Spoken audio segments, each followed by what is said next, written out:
जी, जो आज़ाद समाज पार्टी के चीफ हैं चंद्रशेखर आज़ाद, उन पर हमला किया गया उनके ही गृह जनपद सहारनपुर में, जबकि वो पूरे देश में जाते हैं, मूँछों में अंटा देते हैं, तलवार लहराते हैं, लाठी लहराते हैं, और वो खुद अपने ही क्षेत्र में हमला खा गए। नहीं तो मूँछें ऐंठना, चश्मा लगाना या तलवार लहराना और शक्ति प्रदर्शन करना ये अलग चीज़ है, और उसके ऊपर हमला करना, कोई आकर के पीछे से गोली चला दे, तो ये अलग चीज़ है। जो आदमी मूँछें रख रहा है, जो आदमी चश्मा लगा रहा है, जो आदमी एक तरीके से अपने आप को बताने की कोशिश कर रहा है कि मैं बहादुर हूँ, तो वो उसको दिखा रहा है ना। लेकिन जो कायराना तरीके से पीछे से आकर के गोली चला रहे हैं और पता ही नहीं सामने वाले को, तो वो कायराना हरकत है। तो ये कहना कि मूँछें ऐंठना या तलवार लहराना और उस पर फिर चंद्रशेखर पे गोली चलता, गोली एक अलग विषय है, और मूँछों पर ताप देना, चश्मा लगाना, तलवार लहराना वो एक अलग विषय है। अगर ये लोग इतने बहादुर थे जिन्होंने गोली चलाई, जिन्होंने फायरिंग की है, अगर वो वास्तव में बहादुर थे तो उनको चाहिए था कि पहले कहते कि हम चंद्रशेखर को फला दिन फला जगह गोली मारेंगे, तो शायद हो सकता है चंद्रशेखर भी अपने लोगों के साथ वहाँ आता और कहता कभी आओ चलो देखते हैं। तो दोनों बात अलग है, मूँछें पे ताप देना, तलवार लहराना अलग है, और वहीं दूसरी तरफ जो है वो अगर आप कहेंगे कि चंद्रशेखर पर हमला हुआ तो वो अलग है, हमला अलग है। लेकिन एक राजनेता के तौर पर उनकी जो व्यक्तित्व है, मूँछों में अंटा देना, तलवार लहराना, गाड़ी से बाहर निकालना, काफिला लेकर चलना, ये कितना जायज मानते हैं एक राजनेता के लिए? देखिए, राजनेता को गंभीर होना चाहिए, एक्टिविस्ट को गंभीर होना चाहिए, सोशल वर्कर को गंभीर होना चाहिए। ये जो आप जो बात कह रहे हैं, चंद्रशेखर अगर मूँछों पे ताप देता है तो ये शौक है, ये शौक है भाई। उसको वो दिखाना चाहता है कि मेरे समाज को मूँछें रखने पर हत्या की जाती है, मेरे समाज को चश्मा लगाने पर हत्या की जाती है, मेरे समाज को घोड़ी चढ़ने पर हत्या की जाती है, मैं रख रहा हूँ, जिसको जो करना मेरा करके देखो। तो वो कहीं ना कहीं एक तरीके से विरोध, जो उसका जो विरोध के प्रति कहते हैं उसको प्रतिशोध है, उसको बताने की कोशिश की जा रही है कि हम तुम्हारे तलवार और डंडों से नहीं डरते हैं। और अभी भी उसने यही कहा है कि हम डरते नहीं हैं। मैंने सुना चंद्रशेखर को, तो हमने तो फ़ोन पर बात की, उसको हालचाल पूछा, उसका चंद्रशेखर का मित्र भी अपना छोटा भाई है, आंदोलन में हम लोगों ने साथ साथ काम भी किया है। तो हम आज भी कह रहे हैं कि जिन लोगों ने हमला किया वो कायराना हमला है, नहीं होना चाहिए था। और जिस उत्तर प्रदेश में ये कहा जाता है कि भाई रामराज है और योगी जी की सरकार है, सारे गुंडे माफिया यूपी छोड़ करके जेल भाग गए, बॉर्डर पे चले गए, पता नहीं बड़े बड़े लंबे स्लोगन लिखे जाते हैं बोर्डों पर, तो ये योगी सरकार को चिंता का विषय है। योगी सरकार सोचे अपने आप में कि क्या सही मायने में यही रामराज है, इसी रामराज की कल्पना आप लोगों ने की थी, या यही रामराज है आपका जिसमें SC ST OBC और मुसलमान सुरक्षित नहीं है?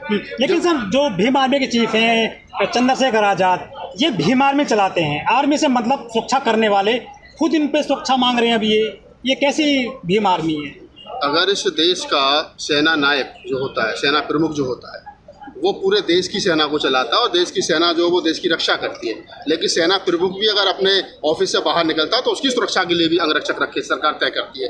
तो ये कहना कि भीम आर्मी जो है वो रक्षा करती है लोगों की, लेकिन अब भीम आर्मी के प्रमुख को जो है वो रक्षा की ज़रूरत है, तो ये बिल्कुल है, जान तो जान है ना भाई। अगर ये कोई जरूरी थोड़ी है कि जो भीम आर्मी का प्रमुख है चंद्रशेखर, उसकी बॉडी जो वो स्टील की है, उसकी बॉडी भी तो मेरे तुम्हारी जैसी हार्ड मास की, तो गोली लगेगी, डंडा लगेगा, कोई नुकसान पहुंचाने की कोशिश करेगा तो सीधी सी बात है कि नुकसान होगा। तो ये कहना कि भी भीम आर्मी भी सुरक्षा मांग रही, बिल्कुल भीम आर्मी सुरक्षा देती भी है, भीम आर्मी को सुरक्षा मिलनी भी चाहिए। अगर चंद्रशेखर पर हमला हुआ है तो चंद्रशेखर ने कहा कि भाई मैंने तो जो है वो हथियार अप्लाई किया था, मैंने तो कहा था कि मुझे राइफल का, बंदूक का, पिस्टल का कोई भी लाइसेंस दे, सरकार नहीं दे रही है।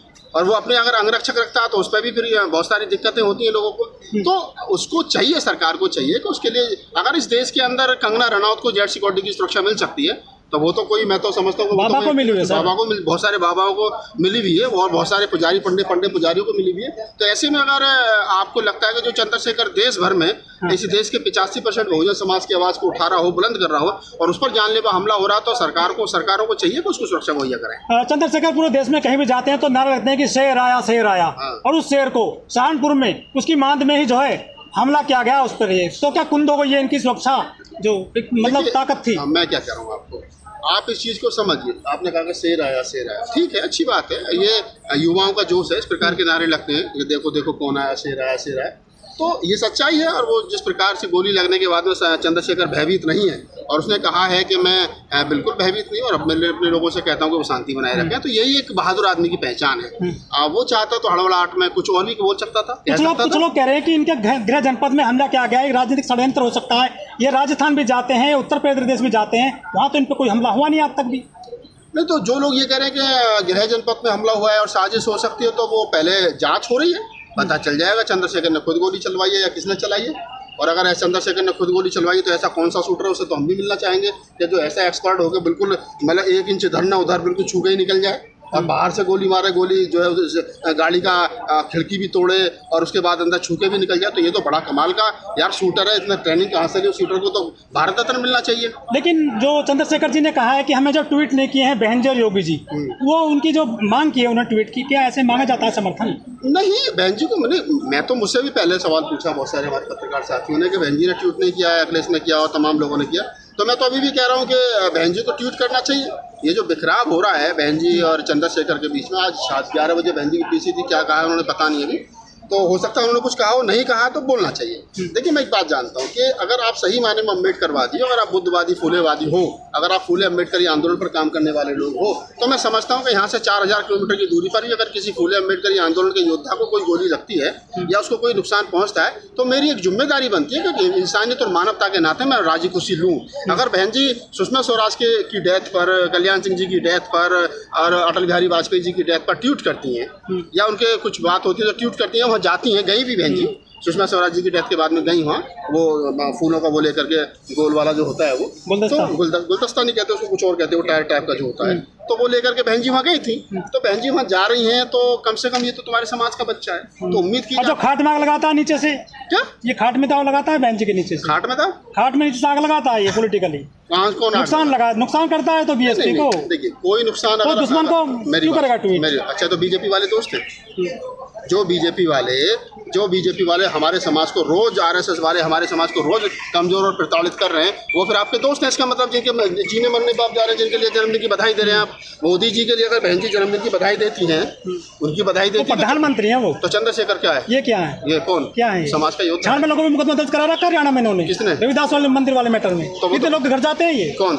ये बात तो चंद्रशेखर से पूछो, या तो मुकदमे दर्ज करा दिए इन्होंने गरीब लोगों पे, चंद्रशेखर ने। मेरी बात सुनो, अगर आप ये कह रहे हो कि चंद्रशेखर ने मुकदमा दर्ज करा दिया, तो जिन लोगों पर मुकदमा दर्ज हुआ वो कहें इस बात को कि हमारे ऊपर जो मुकदमा दर्ज हुआ वो चंद्रशेखर की वजह से हुआ है, इस बात को कहे ना। वो तुम क्यों कह रहे हो? तुम्हारे ऊपर तो नहीं हुआ ना मुकदमा दर्ज, मेरे ऊपर भी नहीं हुआ, तो जिन लोगों के ऊपर मुकदमा दर्ज हुआ है वो आकर के कहें इस बात को, कहें हमारे ऊपर जो मुकदमा दर्ज हुआ, हमारा जो नुकसान हुआ है पॉलिटिकली, सामाजिक, सोशली, आर्थिक जो भी नुकसान हुआ वो चंद्रशेखर की वजह से हुआ है। पूरे देश में जितने लोगों के ऊपर मुकदमा चल रहे हैं, आप 10 लोगों को ऐसा कोई इकट्ठा करो, तमाम बहुजन मीडिया से मैं कह रहा हूँ, और उनको तैयार करो कि वो कहें, अपनी वाइट दें कि हमारे ऊपर जो मुकदमा हुई है वो चंद्रशेखर रावण की वजह से हुई है। ये आप कह रहे हो, ये मैं कह रहा हूँ, मैं सुन रहा हूँ, लेकिन सही मायने में क्या ऐसा हुआ है? जब दिल्ली के अंदर रविदास मंदिर आंदोलन चल रहा था, मैं उसको लीड कर रहा था, मुझे पता है 96 लोगों पर मुकदमा हुए। सुरजीत सम्राट ने पूरी फाइल तैयार की, लोगों की जमानत करवाई और बाद में देश भर से लाखों पत्र लिख करके गृह मंत्रालय को वो मुकदमे वापस हुए। तो जिन लोगों को जानकारी नहीं, उनको मैं बता दूं कि रविदास मंदिर मामले में जिन लोगों पर 96 लोगों पर मुकदमा दर्ज हुए थे, सरकार ने मुकदमा दर्ज किया तो सरकार ने वो मुकदमा वापस ले लिया है। तो ऐसा नहीं है कि दबाव नहीं बनाया गया सरकार पर, दबाव बनाया था उसी में। राजस्थान में बाकायदा कहा था कि हम समर्थन करेंगे तो पहले मुकदमा वापस लेने पड़ेंगे, तो हो गए मुकदमे वापस। राजस्थान में तो बहन जी ने कहा था, राजस्थान और मध्य प्रदेश में जब कांग्रेस सरकार बनी थी और जब बहन जी ने कहा था कि हम कांग्रेस को समर्थन करेंगे, आप हमारे मुकदमे वापस लो जो 2 तारीख 2 अप्रैल वाले हैं, तो क्या वो मुकदमे वापस हो गए बहन जी कहने से? बताओ आप मुझे, क्या वो मुकदमे चल रहे हैं ना मुकदमे पे, गरीबों पे? अरे मैं ये कह रहा हूँ कि अगर राजस्थान और मध्य प्रदेश में बहन जी ने सरकार बनने से पहले ये कहा कि हम समर्थन कांग्रेस को करेंगे सरकार बनाने में, लेकिन वो जो मुकदमे 2 अप्रैल वाले हैं वो वापस होने चाहिए, तो क्या वो मुकदमे वापस हुए ना हुए कह देने से, या फिर फीडबैक क्या है उसका? ये हमको सोचना चाहिए। अगर आप एक्टिविस्ट हैं, पत्रकार हैं, साहित्यकार हैं, कवि हैं, तो मेरी जिम्मेदारी बनती है कि जो मैंने कहा है उस पर आज भी आप जाइए, राजस्थान में लोगों के ऊपर मुकदमा चल रहे हैं, आज भी मध्य प्रदेश में जो है वो 2 अप्रैल वाले मुकदमा चल रहे हैं। तो ऐसा नहीं है कि मुकदमे नहीं चल रहे हैं, मुकदमे चल रहे हैं। अगर पूरे भारत में कहीं मुकदमा वापस हुआ है तो वो दिल्ली में हुआ है, 96 लोगों पर जो मुकदमा रविदास मंदिर वाले मामले में हुआ है, क्योंकि हमने उसमें काम किया, हमें पता है और ये सच्चाई है। बाकी 2 अप्रैल में जितने मुकदमे हुए थे कहीं कोई मुकदमा वापस नहीं हुआ, ना बहन जी के कहने से हुआ, ना भाई साहब के कहने से हुआ। राहुल जी, बड़ा सवाल है, जितने में दलित नेता हैं या छुटभैया नेता हैं, ये सब बहन जी को गाली देते हैं, उसको कोसते हैं, कहते ट्वीट नहीं किया, समर्थन में नहीं बोली। क्या बहन जी के बयान की राजनीति नहीं चलेगी क्या? देखिए आप क्यों उसको निशाना बनाते हैं ये? देखिए आप मुझे चंद्रशेखर ने पूछा कि बहन जी ने ट्वीट नहीं किया, और चंद्रशेखर ने क्या कहा? चंद्रशेखर ने कहा वो हमारी बड़ी बहन है, माँ समान है, उनका मौन रहना ही मेरे लिए जो है वो उनका ट्वीट है, उनका मौन रहना ही मेरे लिए समर्थन है। अगर बहन जी चंद्रशेखर, देखिए मैं दो बात जानता हूँ, अगर मेरे सामने कोई मुझे समर्थन नहीं दे रहा, मेरा विरोध भी नहीं कर रहा है और मेरे हाँ में भी नहीं है, तो इसका मतलब अगर वो मौन है तो उसका मौन समर्थन मेरे साथ है। अगर हम गलत कोई सामने हमारे सामने गलत हो रहा है और अगर हम उसका विरोध नहीं कर रहे, अगर हम मौन है तो हम कहीं ना कहीं उसको समर्थन दे रहे हैं। अगर बहन जी आज की तारीख में उनको लगता है कि चंद्रशेखर गलत कर रहा है, तो बहन जी खुल करके कहें चंद्रशेखर गलत कर रहा है, इसका समर्थन समाज इसका साथ छोड़े। लेकिन अगर बहन जी ये भी नहीं कर रही है और बहन जी उसको इग्नोर भी कर रही है, तो इसका मतलब बहन जी का मौन समर्थन उसके साथ है। और बुद्धिज्म में यही सिखाया जाता है, बुद्धिज्म में मेडिटेशन में क्या सिखाया जाता है? मेडिटेशन में यही तो सिखाया जाता है कि आप अगर आपके सामने आपको लग रहा है ठीक है, ये गलत नहीं हो रहा, सही नहीं हो रहा, ठीक चल रहा, तो चल रहा।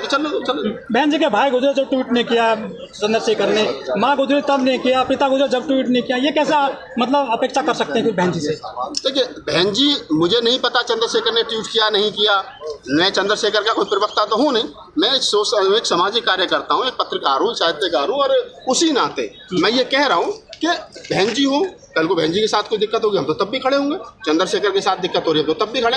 समाज के अंतिम पायदान पर काम करने वाला व्यक्ति, फूले अम्बेडकरी आंदोलन पर काम करने वाला व्यक्ति जो यहाँ से 5000 किलोमीटर दूर भी रहता है, वो मेरा अपना है, ये हमको समझना चाहिए। अमेरिका के रोड पर, अमेरिका के अंदर न्यूयॉर्क में एक रोड का नाम डॉक्टर अम्बेडकर के नाम पर रखा गया, तो भारत के अंदर तमाम अम्बेडकरवादियों ने उसके लिए खुशी मनाई। अगर अमेरिका के अंदर किसी दलित का, किसी अम्बेडकरवादी, फूले अम्बेडकरी आंदोलन के कार्यकर्ता का शोषण होता है और तो हम भारत में रह करके उसका विरोध करते हैं कि नहीं होना चाहिए, तो फूले अम्बेडकरी आंदोलन के हक के कार्यकर्ता की जिम्मेदारी बनती है कि वो देश में कहीं भी कोई भी, देखिए हमारा ब्लड का रिलेशन नहीं है, हम वैचारिक, हमने अभी तक क्या ना हमने ब्लड पुत्र बनाए, खून के रिश्ते बनाए, हमने वैचारिक पुत्र, वैचारिक भाई, वैचारिक लोग बनाने।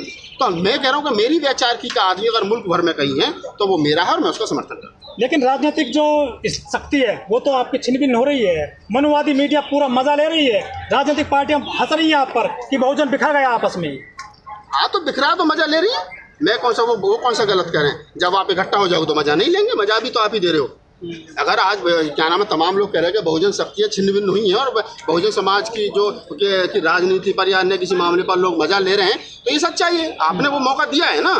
जब तक मान्यवर साहब काशीराम रहे, उनकी विचारधारा रही, तब तक तो किसी की हिम्मत नहीं थी। तब तक मान्यवर साहब काशीराम कहते थे कि सबको लाइन में लग करके आना पड़ेगा काशीराम से मिलने। आज बसपा के और तमाम हमारे जो राजनीतिक दल है वो लाइन में लगे हैं टिकट लेने के चक्कर में। तो ये जो MP MLA बनने की दौड़ है ना, ये छोड़नी पड़ेगी और मूवमेंट को खड़ा करना पड़ेगा। सुनो, क्योंकि मान्यवर साहब काशीराम का एक कोटेशन है, बता देता हूँ आपको। मान्यवर साहब काशीराम कहते थे कि जिन राजनीतिक पार्टियों की सामाजिक जड़ें मजबूत नहीं होती, उनकी राजनीति लंबे समय नहीं चलती। मान्यवर साहब काशीराम ने 70 में 65 में आंदोलन शुरू किया, 84 में राजनीतिक पार्टी बनाई, 20 साल उन्होंने सामाजिक काम किया, तब जाकर के राजनीतिक पार्टी बनाई, तब पहले समाज को तैयार किया और उन्होंने उसमें भी कहा कि हमको सामाजिक जड़ें मजबूत करनी पड़ेंगी। बहन जी हो गई, और बहन जी बसपा में जो बहन जी के आसपास इर्द गिर्द जितने लुटैया छुटभैया घूम रहे हैं, ये जो जितने चंदाखोर घूम रहे हैं ना, ये जो बहन जी के आसपास जो इन्होंने ये क्या नाम बसपा ने छोड़ रखे हैं कि पैसा लाओ, पैसा लाओ, लाओ पैसा, लाओ पैसा, तो पिछले 20 साल 15 साल में 2007 के बाद में 6 के बाद में मान्यवर साहब की डेथ के बाद में ग्राउंड लेवल पर काम नहीं हुआ, सिर्फ थैला भरने का काम हुआ है। उसके कारण बहुजन समाज की राजनीति कमजोर हुई, और कमजोर हुई तो उसका मजा जो दूसरे लोग ले रहे हैं।